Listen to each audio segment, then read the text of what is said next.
DJ AOne. Here at AOne's Famous Kickback. Come on, Famous Kickback. Come on. One of my favorite things to talk about is reality. I love reality. And you literally have had your hands in what we now know as reality television. Yeah, I love it. From the inception of Love and Hip Hop Atlanta. No, I started. Well, LA. Yeah, I started on LA. Love and Hip Hop Hollywood. Correct. Molly installed me into the when she decided to launch the Love and Hip Hop Hollywood franchise. I did that one. Which had some of the best reality moments I loved it. Ever. How does it feel when you technically break the fourth wall and now you're on television? In the moment, I'm not focused on it. In the moment, I'm focused on whatever is causing me to have to enter the space of the scene. And, you know, Treiva's who I am, so Treiva's all you got. Treiva's all I got to give, so Treiva's how I'm going to be.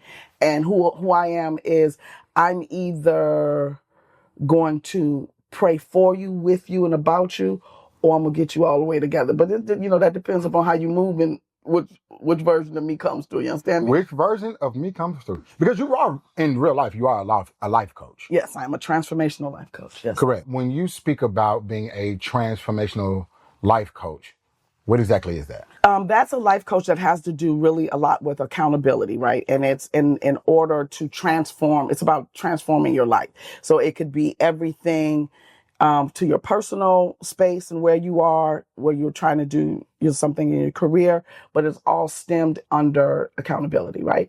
Being accountable for who we are, what we do, and how we show up in the world. That's how we hold space. And so that's what transformational life coaching is. And I actually started that because of being in television. And I've seen you literally do work on television. Yeah.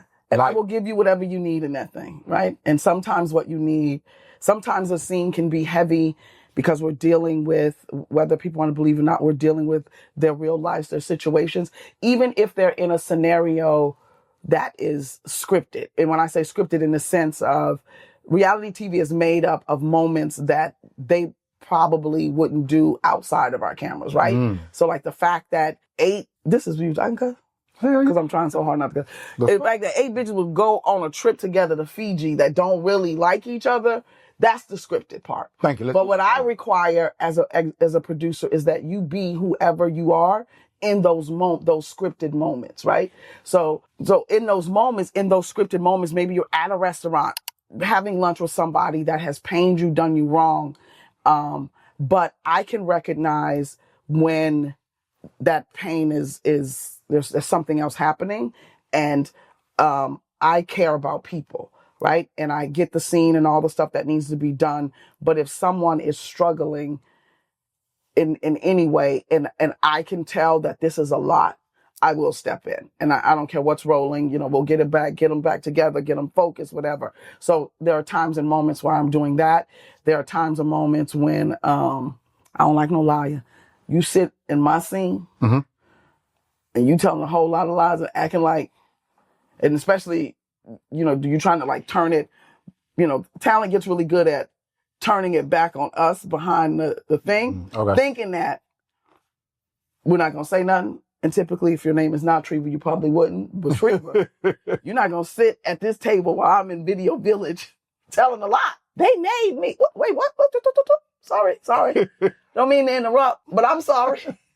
Did you not tell me that da-da-da-da-da-da-da-da? So what's the problem? So that brings me to my next question.